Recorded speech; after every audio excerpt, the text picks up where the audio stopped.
episódio de Ética Digital. Hoje a gente vai falar sobre inteligência artificial e seus efeitos. E conosco a nossa convidada, Graziele Ferreira, Product Manager especializada em dados. Se apresenta, Grazi. Ei, Monique, é um prazer falar com você. Obrigada pelo convite. Bom, sou a Grazi, sou mineira, moro em Belo Horizonte. Então, eu sou Product Manager, né? Sou especializada em dados.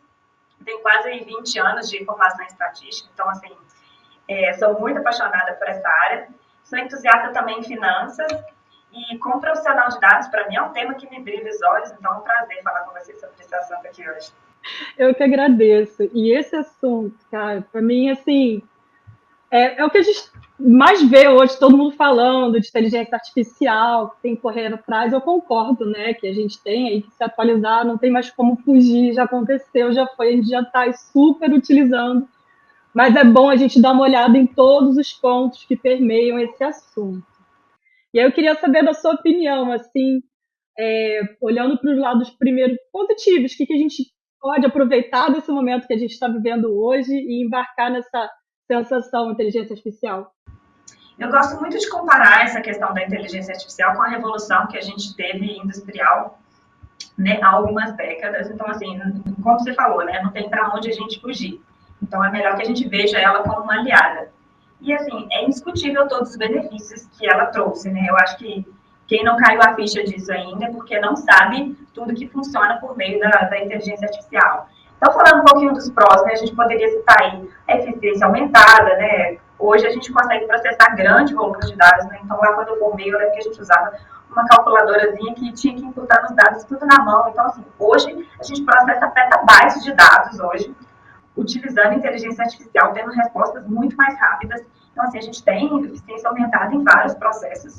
E com isso a gente tem modelos muito mais precisos, né? Então, assim, falando um pouco já da parte da estatística, análise, ciência de dados, hoje a gente consegue ter análises preditivas muito melhores e que proporcionam tomadas de decisões muito mais precisas, né?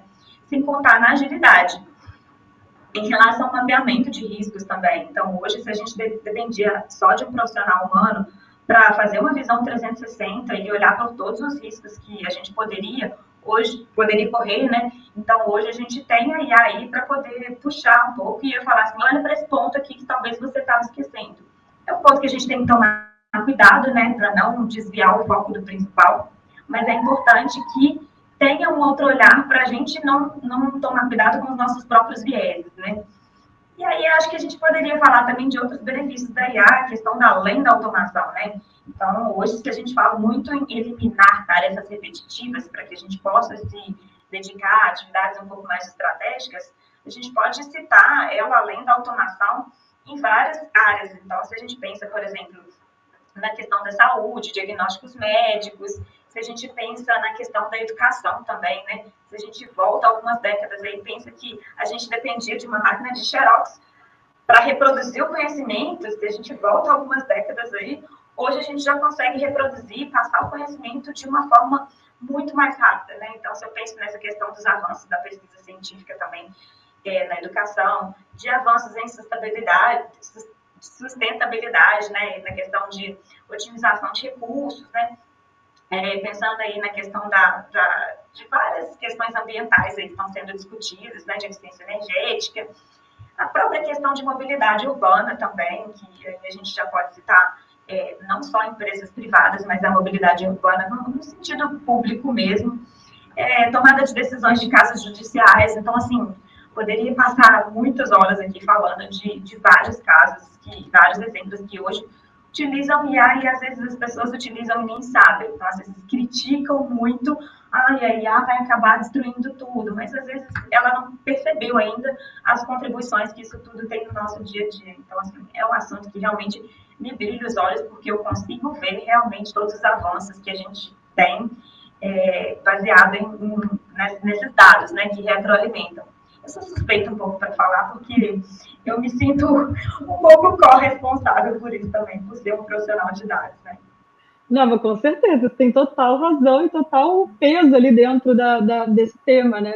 Eu adoro ver, eu acompanho muita coisa de ciência, sem fronteiras e tudo mais. E aí eu estava vendo, enfim, uma cientista, ela estava reproduzindo um buraco negro, e eles conseguiram fazer um modelo de buraco negro, com as reações do buraco negro, e aí sim conseguir tangibilizar, pelo menos visualmente, o que ocorre através da inteligência artificial, e ela foi a precursora, assim, eu achei aquilo fenomenal. É Roberta, esqueci de dizer o nome dela, mas ela é muito boa. E a gente vê também que os horizontes aumentam, a gente ampliou o horizonte, né? Porque a gente tem mais possibilidade. Da mesma forma que a gente tem mais possibilidade para o erro e para as coisas ruins, também depende da sua intenção, né? E aí a gente também tem que prestar atenção nisso. Todo mundo tem, sim, que começar a, pelo menos, entender um pouco mais sobre inteligência artificial. O que eu fico um pouco preocupada são as pessoas que estão sendo naturalmente deixadas de fora da inteligência artificial por uma questão até de perfil. Penso nos meus pais, por exemplo. Eles já têm dificuldade de usar um celular. Então, quando eu começo a conversar com eles sobre esse assunto, eles já ficam roxos, assim, o desespero na pessoa, porque é intangível para eles, né? Eles não conseguem entender como que isso pode ajudar eles e como que isso vai interferir na vida deles, mas tem muito medo, e muito medo porque é novidade, né? Compartilho totalmente da sua opinião. Então, por exemplo, quando eu falo que eu tenho um robozinho aqui dentro de casa que mapeia o meu apartamento e limpa a minha casa, quando eu falo isso para os meus pais, assim, a impressão que eles passam é que eu estou com um monstrinho aqui dentro de casa. Então, assim, eles não entendem assim, como que isso funciona. Então, assim, eu compartilho totalmente da sua opinião e eu vivo isso em casa também.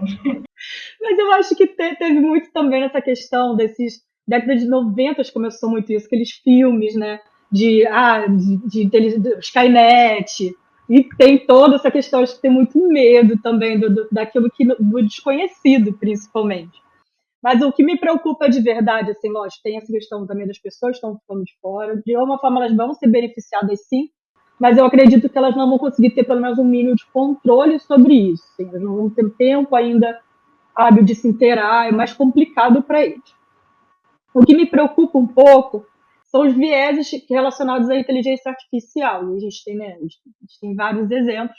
E eu queria que você comentasse um pouquinho sobre os problemas que hoje, agora logo no início, a gente já está passando por desse momento de transição, de antes e depois de ter se popularizado aqui a inteligência artificial.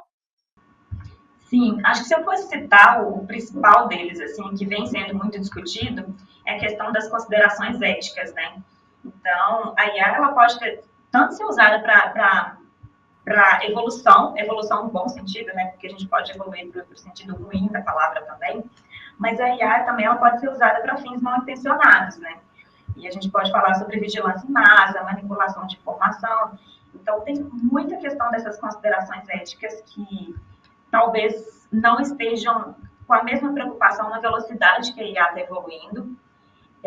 E tem os próprios vieses dos algoritmos, né? Porque a IA ela pode perpetuar e acentuar os preconceitos já existentes se ela estiver treinada com os dados tendenciosos. Então, a gente já tem hoje algumas bibliografias, né? Alguns documentários que falam sobre isso, né?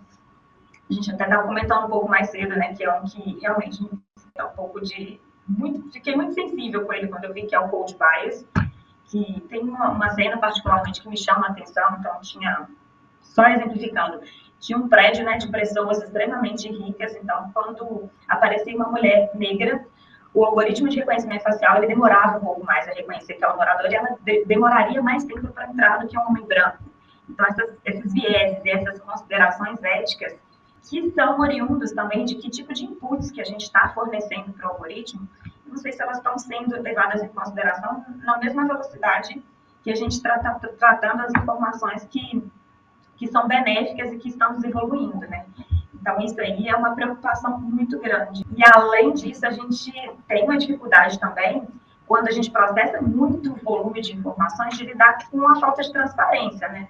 Então, para muitas pessoas, e algoritmos muito, muito complexos, eles acabam operando como uma caixa preta, né? Então, ele dificulta não só a compreensão e a resposta do que está sendo trazido ali, diante de tantos inputs que a gente fornece, como a responsabilidade da própria decisão, ela acaba sendo terceirizada, né? Ah, não, foi o algoritmo tal que me respondeu isso. Aí a gente toma aquilo ali como verdade, e aí falta realmente um cuidado naquilo ali, né? Então, a gente acaba perdendo o controle e a autonomia, né? Então, a gente tem riscos associados ao risco de desenvolvimento de IA autônoma, né? Incluindo a possibilidade de perda e controle de sistemas críticos, né? Então, assim, eu acho que é uma das preocupações que a gente tem que levar em consideração e rápido, né? É uma coisa que a gente não pode terceirizar, porque a gente está vendo a velocidade que esses algoritmos estão evoluindo, são petabytes de informações assim, que estão sendo armazenadas na nuvem e processadas todos os dias, então a gente tem que ser corresponsável também, não só pelos benefícios, mas como por esses, eu não diria contras, eu diria esses warnings provenientes disso também. Perfeito. E vamos explicar só um pouquinho, porque como, né, a gente tem acesso de todos os tipos de pessoas aqui, querendo conhecer um pouco mais, explicar um pouquinho a relação dos vieses da inteligência artificial. Como ela é o funcionamento dela é sobre consulta, ela consulta uma base de informações. Por exemplo, se eles colocam deveríamos e procuramos um novo profissional para a área de dados. Então, eles colocam alguns critérios ali para olhar, por exemplo, quais são os mais bem-sucedidos, como é o bem-sucedido perfil de profissional de dados. Então, ele já vai criar ali um perfil e ele vai selecionar pessoas baseadas nesse perfil que mais se correlacionam, mais se pareçam com esse perfil. E quando a gente fala de mercado, se a gente pega áreas, por exemplo, de tecnologia, majoritariamente masculina, de uma idade, uma classe social X, e é o que acontece, a gente vê que tem ali a grande maioria, é dentro de um perfil. Então, a inteligência artificial selecionando pessoas parecidas com o perfil do bem-sucedido, do profissional que mais performa e tudo mais, ele deixa de fora as outras. Então, ele reduz a diversidade. E esses vieses, ele acontecem muito dentro da inteligência artificial e existem vários enfim, engenheiros, cientistas tentando mudar, tentando burlar esses vieses da inteligência artificial, mas já foi provado que isso é um problema real que a inteligência artificial causa, né? E a gente tem visto muito problema hoje, mencionando ainda a área de processo seletivo, que agora com os ATS, leitura de currículo e tudo mais, tem muita dificuldade para as pessoas conseguirem chegar, passar da triagem de uma vaga, para conseguir chegar à entrevista, pelo menos a primeira, com a RH, se apresentar, ali ter o primeiro papo com as pessoas. E isso me preocupa muito. Eu queria que você falasse um pouquinho sobre esse tema. Quando são profissionais de tecnologia, eu acho que essa preocupação é super válida, mas eu acho que ainda é menor do que outros setores. Então, se a gente pega pessoas ali que mal sabem escrever um currículo, isso aí acho que me preocupa um pouco mais. Como que essas pessoas vão conseguir passar numa triagem? Então, assim, a gente está vendo ali centenas de pessoas buscando recolocação todos os dias e falam, não, eu tenho que produzir o meu conteúdo direcionado para esse tipo de vaga, e aí usar o próprio IA, então fica uma guerra, né? É o recrutador que usa IA para poder captar o melhor candidato e o candidato que também usa IA para poder tentar encontrar o recrutador. E aí, realmente... Não, virou circo, desculpa, vou rir, mas virou circo, porque eu vejo todos os dias os recrutadores reclamando que todos os currículos parecem iguais, mas eles estão usando o mesmo mecanismo para fazer uma triagem, uma filtragem. É óbvio que vai todo mundo começar a mesma coisa para conseguir entrar, e você não tem mais a distinção do que é o melhor candidato para a vaga. Virou uma loucura isso. No final das contas, está todo mundo usando a mesma ferramenta, está todo mundo tentando se encontrar ali, o recrutador está tentando achar o melhor candidato e o candidato também está tentando encontrar a vaga que mais se adequa ao seu perfil. E no final das contas, a gente não tem uma medida para provar realmente se isso aí está dando certo ou não. Então, eu acredito que nesse sentido a gente perdeu um pouco o controle. Eu acho que desandou no nível assim, tipo, volta lá pra volta. E eu vi outro dia, teve até um lançamento recente de uma tecnologia para inteligência artificial que cadastra o currículo da pessoa via WhatsApp, mas é voltado para um público mais operacional. Então, açougueiro, atendente, e digamos assim, o pitch, né, o discurso desse produto é que essas pessoas, como elas têm menos relação com a tecnologia, elas conseguiriam ali, através do WhatsApp, por um chatbot, enfim, né, uma inteligência artificial ali, perguntando sobre a experiência, a pessoa vai respondendo e criaria um perfil, né, um currículo ali digital para essa pessoa conseguir se candidatar para essas vagas de mais operacionais. Só que assim, já está complicado para a gente, que né, já está habituado, já está com dificuldade. Por conta desse sistema que não funciona, agora estou ampliando para o operacional. E isso está me preocupando num nível tão grande, porque hoje a gente não tem uma política pública. Primeiro porque esses cargos operacionais, na minha visão, com relação à inteligência artificial, eles vão começar a morrer. Você vê, antigamente a gente tinha cobrador de ônibus, hoje a gente já não tem mais. Atendente de mercado, caixa de mercado. Agora já tem autoatendimento, que você vê que tem mais autoatendimento, às vezes, do que caixa de mercado. Você vai no Hortifruti da vida, por exemplo, é um pouco assim. E não existe nenhum plano do governo de que vai ser feito com esses profissionais que não vão mais, essas profissões não vão mais existir. E o que o governo está fazendo? Não existe um plano de ação que a gente sabe que vai acontecer e essas pessoas precisam ser orientadas e ter programas de profissionalização para poder pegar essa galera e conseguir trazer de volta para o mercado, que vai acontecer. Exatamente. Aí a gente volta na questão da educação e da nossa corresponsabilidade em relação a isso, né? O que a gente vai fazer? Não só com esses profissionais, né? E com outros também, né? Quais profissões, vem sendo muito discutido isso, né? Quais as profissões que vão morrer ou não? Quais que teriam que se reinventar ou não? Porque tem algumas, por exemplo, como a de Product Manager, que elas vão ter que se adaptar. Eu, particularmente, não acredito que é uma profissão que vai morrer. Mas é uma profissão que a gente tem que desaprender e aprender de novo a como atuar dentro da própria tecnologia, né? Antigamente a gente recorria ao Google, né, para poder procurar como que fazer aquele código. Hoje em dia a gente já consegue resolver o problema do código assim em segundos, né? A gente não precisa de muito esforço mais. Então, assim, a gente precisa de readaptar. Mas essas profissões que as pessoas não têm nem acesso e não têm nem ideia do que vão fazer, é muito mais difícil, né? Então, essa aí é uma preocupação muito pertinente e que vem sendo pouco falada, né? Dentre todas as preocupações éticas e a nossa responsabilidade, né, enquanto sociedade também. Acho que esse aí é um ponto que você vem sendo muito pouco discutido. E a velocidade que muda é muito grande também, né? Eu vejo, assim, de todas as funcionalidades que vão surgindo, pelo menos do chat GPT, que é o que eu mais utilizo aqui, eu comecei a descobrir, um mundo são infinitas possibilidades. E cada dia, cada semana, vem uma possibilidade nova, vem mais uma possibilidade. Você vai descobrindo e é infinito. E ainda vou continuar estudando eternamente, porque cada vez vai ficando melhor, vai aprimorando, principalmente a parte de criação de vídeo, imagem e tudo mais. E não tem mais como a gente ficar parado, né? A gente vai ter que estudar todo dia mesmo com relação a isso, não tem como fugir. Mas, o que você acha assim, que vai acontecer? Qual o cenário que a gente vai ter agora? Eu vejo todo mundo meio perdido, assim, as empresas, principalmente da questão ética, olhando para a questão ética. Até onde vamos, até onde vai? Né? A gente tem esses problemas dos viés. A questão do viés com relação à parte do processo seletivo é contra a CLT, e eu descobri isso numa conferência de tecnologia que teve no Rio de Janeiro, enfim, teve aqui no Rio de Janeiro, e teve uma palestra sobre isso, e com especialistas, pessoas que são de direito trabalhista, e uma pessoa de RH também, uma diretora de RH, e eles falam que contra a CLT qualquer tipo de discriminação. Você não pode discriminar por idade, você não pode discriminar por sexo, você não pode discriminar por cor, e o que a gente vê é o contrário. Né? Você utiliza a inteligência artificial, já com definições que vai eliminando a diversidade. E a gente começa a ter as nossas bolhas. Já são muitas bolhas por conta de sociais e tudo mais, e a gente está aumentando. Aí o que eu estou enxergando agora, assim, que é um cenário um pouco apocalíptico, a gente já está dificultando agora até as pessoas da parte operacional conseguirem emprego, mas a questão delas começarem a perder emprego para esses empregos sumirem. A gente já tem um viés causado pela inteligência artificial.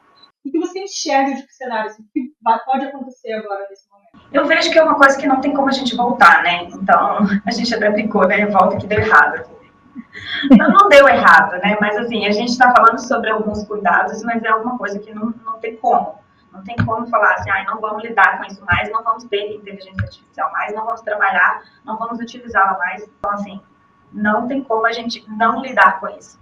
Então, assim, eu acredito que a gente tem que pensar em soluções que amenizem os impactos dos vieses e das questões éticas ruins, né? Da parte ruim dessa evolução, né? Então, acho que a primeira coisa é a questão do gerenciamento dos medos, né? Então, os profissionais que têm condições de se aperfeiçoar ver aí quais que podem ser realmente as melhorias que isso aí está trazendo para as suas profissões, né? Então, eu acho que é a primeira coisa. E pensar também que a gente tem que desaprender e reaprender muita coisa, né? Tem até um caso interessante de um experimento que foi feito por um engenheiro, né? Eu esqueci o nome dele agora. A questão da bicicleta, né? Eu até fiz um post recente disso esse dia, porque realmente me chamou muita atenção. Que ele inverteu o guidão da bicicleta, eu já sabia andar de bicicleta, e aí realmente ele foi tentando andar na bicicleta de novo, a mesma bicicleta. E aí, tentando todo dia, ele demorou 8 meses para conseguir andar na bicicleta sem cair. Então, foi uma coisa que ele teve que desaprender e aprender de novo. Então, eu acho que em muitas profissões a gente vai ter que lidar com isso e realmente eliminar a forma tradicional que a gente vem trabalhando e que a gente vem executando todas as tarefas, né? E isso aí exige que a gente saia um pouco da nossa zona de conforto, né? Não tem jeito, não tem como eu fazer a mesma coisa que eu fazia no meu trabalho todos os dias, porque eu vou ter metodologias novas e eu vou ter que aprendê-las. E aquele jeitinho que eu fazia sempre tudo, eu não vou poder fazer mais. Então, além desse gerenciamento do medo, né, eu acho que a gente tem que sair dessa zona de conforto. Então, assim, existem várias coisas práticas que a gente pode fazer de hábitos de rotina para tentar lidar com isso, né? Desde, sei lá, tentar um caminho novo, diferente para o trabalho, né?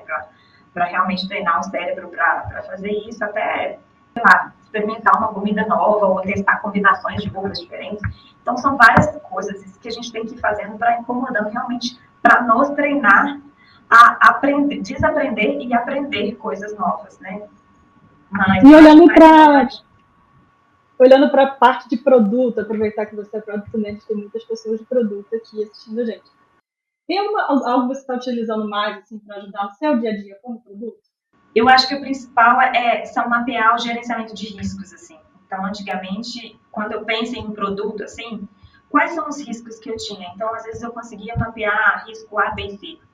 Hoje a gente consegue que a IA nos mostre que além de A, B, C, eu tenho D, E, F e por aí vai, várias outras coisas de riscos que às vezes eu não tinha mapeado antes, né?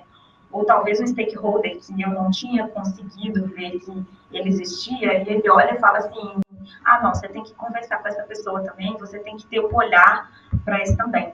Os próprios vieses dos dados, né? Então, se eu pegava algumas métricas, hoje talvez eu tenha que considerar algumas métricas a mais, porque está tudo muito conectado, né? Então, eu acho que a IA, ela ajuda a ampliar esse leque que o Product Manager tinha sobre um produto em específico. Então, às vezes, ele dependia só do olhar dele, que é um olhar humano e viesado também, e das pessoas que ele conseguia mapear. Então, hoje a gente consegue utilizar a inteligência artificial para abrir esse leque e aí realmente ele utilizar a parte humana para ver onde que eu tenho que dar mais atenção, ao invés de sair caçando uma agulha no palheiro. Então, acho que é um pouco disso na área de produtos também. Você chegou a usar para escrever história, eu vi uma galera usando para escrever história, eu falei, gente, mas eu achava essa parte tão simples, o pessoal está usando até para escrever história. Exatamente. A gente tem várias outras, né? Vários outros exemplos, né? Reproduzir obras de, sei lá, pessoas que já morreram. Então, Picasso, então, assim, que obra que o Picasso faria hoje, dado que no passado ele já fez isso com a expertise dele, né? Que obra ele faria hoje? Então, assim, a gente tem isso no campo das artes também, que está chamando muita atenção, porque essas obras estão valendo muito dinheiro, né? Mas aí também não é criativo, né? Eu sou da galera que acredita na singularidade tecnológica. Só não acho que vai acontecer agora, mas eu acho que facilmente a gente se substitui por isso.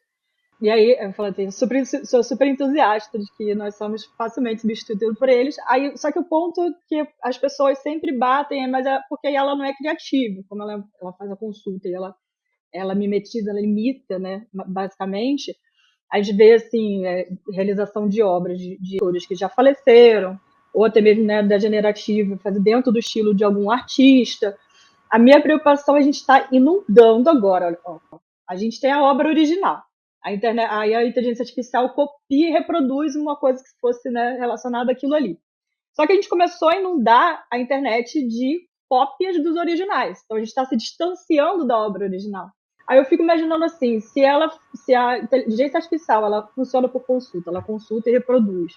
A quantidade de conteúdo na internet hoje criado por inteligência artificial está se tornando maior do que as originais. Então, daqui a pouco vai ser consulta da consulta que foi feita da consulta do original. E aí a gente vai criar uma distância muito grande da parte criativa, de fato, de criação, né, da propriedade intelectual ali de quem criou. Isso também me dá um certo medo, assim, por a gente começar a também não diferenciar mais o que é verdade da ficção, do que é criado pela inteligência artificial, o que é verdade, o que não é, o que é realidade, o que não é.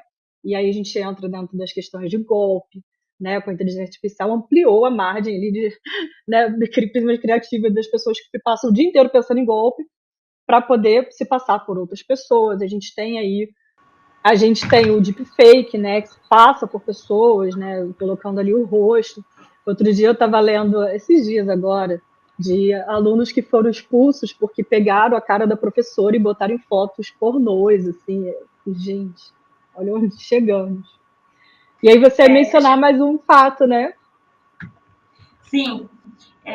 O terceiro que eu diria, né, em termos assim, de soluções, é a questão realmente da gente se tornar antifrágil, né? Porque é a questão da gente melhorar com situações de estresse e desafios, né?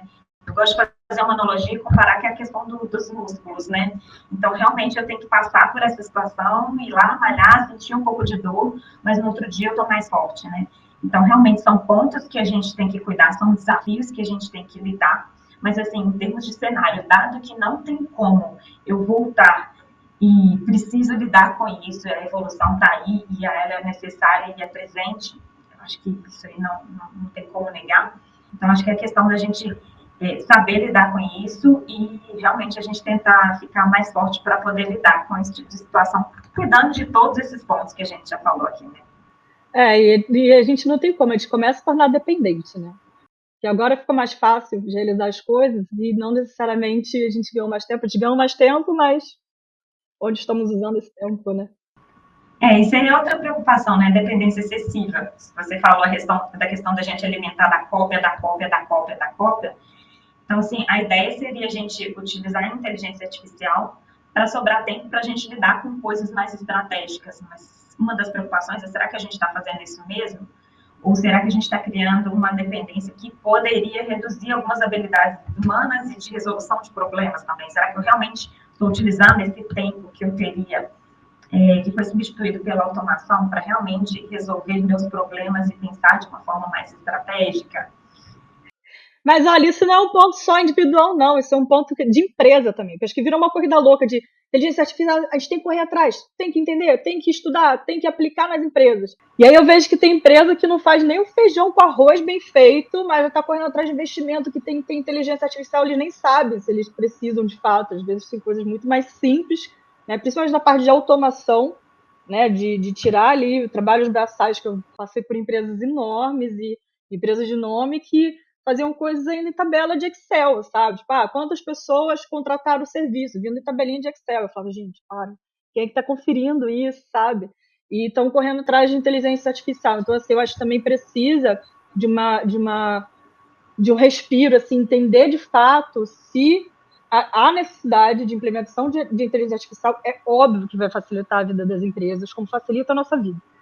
Mas ainda tem muita coisa ali dentro dessas empresas, pelo menos que eu mencionei, que tem muito ainda a ser feito do básico, sabe? De você ter uma preocupação de segurança, de cybersecurity, de você ter processos automatizados, de você ter ali um olhar mais competitivo para o mercado do será que eu estou olhando para o meu cliente? Será que eu estou levando a melhor experiência para o meu cliente? Você pega o aplicativo que não entra, então que, sabe, eu não vou nem falar sobre empresas que a gente geralmente reclama, principalmente desses recrutamentos de seleção, onde toda vez que eu entro, pergunta assim, aceitar os cookies, eu fico aceitando o cookie. Toda vez que eu entro, aceito o cookie. Eu falei, gente, mas eu já aceitei 85 vezes o cookie nesse lugar, e ele não consegue gravar um cookie, sabe, um aceite de cookie. E é uma plataforma super acessada. Eu acho que tem que ter ali passada essa corrida inicial, acho que as empresas precisam sentar, entender o que vale a pena elas investirem, o que não vale. A gente pega hoje os dados das empresas que investiram em inteligência artificial, ainda não tem um retorno. Você vê quantas tiveram retorno, de 20% começaram a ter retorno. Então, você olhar de fato o investimento em inteligência artificial e o retorno, são poucas que tiveram de fato, por enquanto, o retorno. É lógico que a longo prazo isso vai mudar. Mas eu acho que tem que ter mais preocupação com relação à implementação, sim. Sim, a questão ética, a questão de implementação em processos são coisas que não tem como a gente fugir disso, né? Então não adianta achar que a inteligência artificial vai resolver tudo, sendo que muitas vezes a gente nem sabe como fazer a pergunta, né? Então eu já vi muitas pessoas retomando assim, ele me respondeu isso, mas não tem nada a ver. Mas qual a pergunta que você fez para o algoritmo? Você também não sabia fazer a pergunta, né? Então, assim, por mais que seja uma ferramenta extremamente poderosa, eu tenho que saber usar também. Eu passo raiva tentando fazer generativa, eu xingo, eles não entendem meus prompts, eu fico desesperada. Não é possível! Eu já tentei de tudo, não sai do jeito que eu quero, mas agora tá melhorando. Pelo menos as mãozinhas de 6 dedos já não estão mais vindo, não. Vem só com 5 dedinhos. Mas passo raiva também. Mas acho, agora está começando a melhorar. Assim. Tem algumas inteligências artificiais que eu testei ultimamente que já estão acertando mais, está ficando um pouco mais simples os comandos. Mas é isso, não adianta você ter a ferramenta se o operador não sabe manusear, não sabe como utilizar. Né? Tem que ter um conhecimento grande ali para poder ter um resultado eficiente, digamos assim. Grazi, obrigada pela sua participação. Adorei falar contigo. E eu queria que você deixasse para a gente seu contato, se quiser deixar uma mensagem final, uma conclusão, como que a gente consegue te achar, deixa aqui para a gente. Eu que agradeço o convite, foi um prazer falar com você. Como eu disse, esse é um tema que me brilha muito os olhos, né? Então, quem quiser me achar, eu posso deixar meu e-mail, não sei se a gente pode deixar na própria descrição do vídeo também, mas pelo LinkedIn consegue me achar, Graziele Ferreira. E é isso, foi um prazer falar com você, estou à disposição para quem quiser mais trocar ideias assim, sobre esse assunto, eu adoro falar sobre esse assunto. E com certeza, marcaremos mais papos. Obrigada. Beijo. Obrigada. Beijo, tchau, tchau.